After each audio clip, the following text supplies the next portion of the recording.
Hello everyone Minu kitchen channel को आपण मानक बहुत बहुत स्वागत जनाऊँगी। एटा मोर होली रो वीडियो थिला मु होली रो वीडियो अपलोड कर नथिली तो आज वीडियो मु आपण माने अपलोड करिकिना रेसिपी शेयर करची।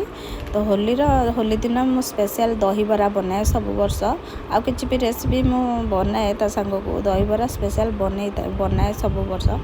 तो देखो मु बिरी को रात बतुरे किना रखी देथिली 250 ग्राम बिरी अच्छी चोपा छड़ा बिरी ताको ग्राइंडिंग जार भल भाव ग्राइंडिंग करदेली। ताको गोटे चामच भाया जीरा देदेली। जीरा देना लुण गोटे चामच भाया देदेली। 2 चामच भाया मु सुजी देजी। सुजी टिके देले टिके सुजी कुरकुरा पाई मु नेची। तापरे अल्प किछि मु बेकिंग पाउडर पकेकिना हाफ चामच भाया ताको पकेकिना भल भाव फेंटी देली। तो देखो एपटे रिफाइन तेल किसी नहीं रिफाइन तेल गरम है मु छोट छोट साइज रे बरा बनाऊँगी। आपन चाहे बरा जमती बिरी बरा बनाती सेमती मझे माने होल करिकिना भी बनई पारे। मुझे गोल गोल शेप बनई बरा देखो ये बरा सब मोर ब्राउन कलर है पर्यंत ताकू भल छाणिकिना गोटे गरम पानी रे ताकू टिके बतुरिया को छाड़देली 5 मिनिट पाई। एपटे मु दही प्रस्तुत करची दही बरा।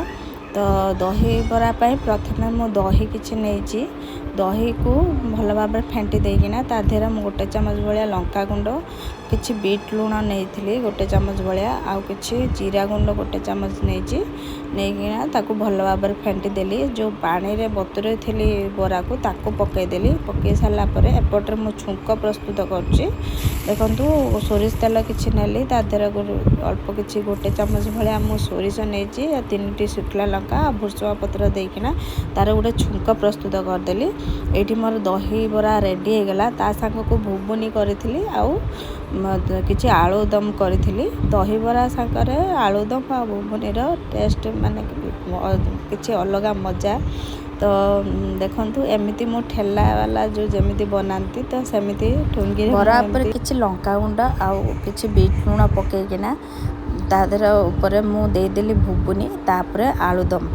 तो या पर किछि माने खाइबार किछि अलग मजा थाए। तो भुबुनी ता संग को आलूदम बिरी दही बरा संगरे। तो तापरे मु किछि काकुड़ी देदेली काटिकिना रखथिली पियाज तापरे भुर्सुआ पत्र किछि देकिना आ अल्प किछि कंचा लंका देली। कंचा लंका ऊपर देकिना तापरे मु जो झुरी रखिथिली जो तापरे देकिना भल भाव रे सजई देली। एठी मोर रेडी हो गला ठेला वाला स्टाइल दही बरा सहित भुबुनी रो आलूदम। तो केमिति लागिला वीडियोटी निश्चित लाइक करेंगे आ कमेंट माध्यम जनइबे आ मो चैनल टी को सब्सक्राइब